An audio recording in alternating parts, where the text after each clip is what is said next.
पीछे ये सभी अति पिछड़ा आरक्षण बचाओ संघर्ष मोर्चा के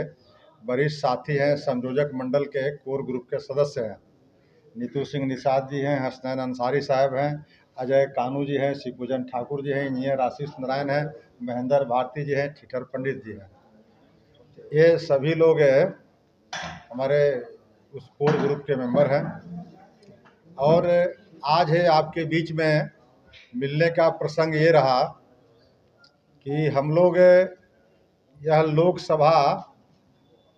प्रजातंत्र के महापर्व होता है और चुनाव के मैदान में सभी लोग करीब करीब पूरे बिहार या नहीं भारतवर्ष ही इसमें ये है। तो उस घड़ी में हम लोग ने भी अपनी भूमिका को चाहा कि स्पष्ट करें। तो हम लोग तो अभी तक कोई दल नहीं है, हम लोग तो सामाजिक संगठन है, लेकिन वह सामाजिक संगठन है जिसकी आबादी लगभग 36% से ऊपर है। यानी बिहार के अंदर सबसे बड़ा ब्लॉक है, सबसे बड़ी आबादी अगर किसी की है तो वह है अति पिछड़ा समाज। और उसमें भी हम लोग पिछले 8 वर्षों से जो लड़ाई लड़ रहे हैं मूल अति पिछड़ा वर्गों की, यानी 110 जातियों की, 110 जाति बनाम 3 जाति। यह 3 जाति कौन है इसके बारे में हमको बताने की ज़रूरत नहीं थी, फिर भी मैं बता देना चाहता हूँ कि अपेक्षाकृत संपन्न जातियों को 2015 में माननीय मुख्यमंत्री नीतीश कुमार जी ने उसको मूल अति पिछड़ा में शामिल कर दिया, जथा, तेली, तमोली और दांगी। इन 3 जातियों के आने से जो 110 जातियां थी जो जननायक कर्पूरी ठाकुर ने 1978 में लाया था, उस जातियों को बहुत भारी नुकसान हो रहा है, बहुत बड़ी हकमारी हो रही है। लगभग कहीं 70% से लेकर के 100% तक हकमारी हो रही है। वह 110 जातियों को समूह हम लोगों ने कई कार्यक्रम किया,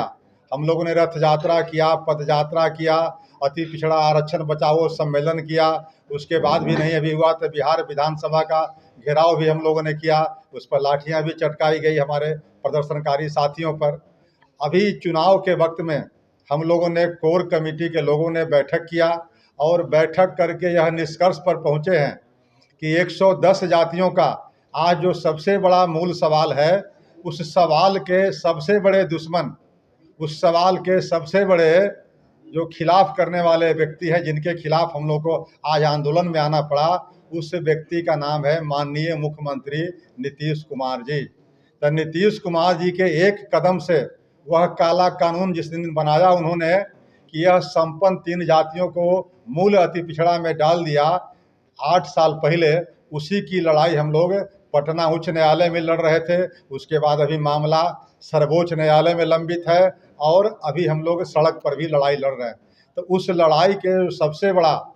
गुनहगार जो हैं माननीय मुख्यमंत्री नीतीश कुमार जी हैं। तो हम लोगों ने यह तय किया है कि माननीय मुख्यमंत्री नीतीश कुमार जी की जो पार्टी है यानी जनता दल यू, तो जनता दल यू बिहार के अंदर 16 लोकसभा क्षेत्रों में चुनाव लड़ रही है। तो उन 16 लोकसभा क्षेत्रों में हम जो कोर कमेटी के लोग हैं, अति पिछड़ा आरक्षण बचाओ संघर्ष मोर्चा के जो लोग हैं, उन लोगों ने सर्वसम्मति से यह तय किया है, निर्णय किया है कि उन 16 लोकसभाओं में जाकर के हम लोग की कोशिश होगी कि नीतीश कुमार की पार्टी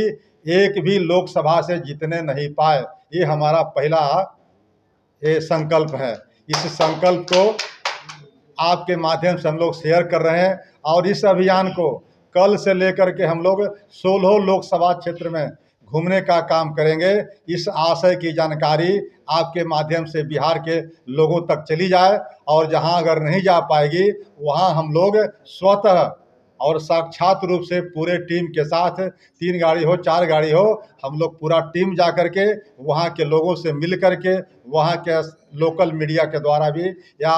और भी जो हमारे जनप्रतिनिधि होंगे उनके माध्यम से इस बात का प्रचार करेंगे कि जो 110 जातियों का मूल सवाल था उस पर बराबर हमने आंदोलन किया, लेकिन उस आंदोलन का फलाफल आज तक सामने नहीं आया। नीतीश कुमार जी हाथ पर हाथ धरे बैठे रहे। आज हम लोग का वक्त आया है कि हम लोग नीतीश कुमार को दिखा सके कि 110 जातियां इसको बदला लेने के लिए आज तैयार बैठा हुआ है और आपको अपना एक एक मत जो है नीतीश कुमार के किसी पार्टी के उम्मीदवार को नहीं दे, बल्कि अगर कोई अपेक्षित उम्मीदवार उसका नहीं है तो वो उस केस में नोटा में दबाने का काम करे, लेकिन नीतीश कुमार की पार्टी को वोट नहीं दे। इस तरह का हम लोगों ने निर्णय लिया है। दूसरी बात है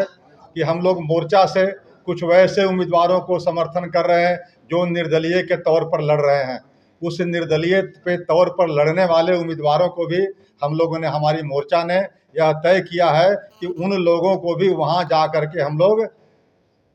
जो निर्दलीय प्रत्याशी लड़ रहे हैं वहां उनको मदद करेंगे। और इस आशय के लिए हम लोग किसी से चंदा चुटकी नहीं कर रहे हैं, किसी का सहयोग नहीं ले रहे हैं, हम लोग किसी पार्टी की अपील पर यह काम नहीं कर रहे हैं। हम लोग स्वतः, क्योंकि जो लड़ाई हम लोगों ने सामाजिक स्तर पर 8 साल पहले से लड़ रहे हैं, उस सामाजिक स्तर पर यह भी लड़ाई है, इसलिए हम लोगों ने कोई राजनीतिक पार्टी नहीं बनाया है।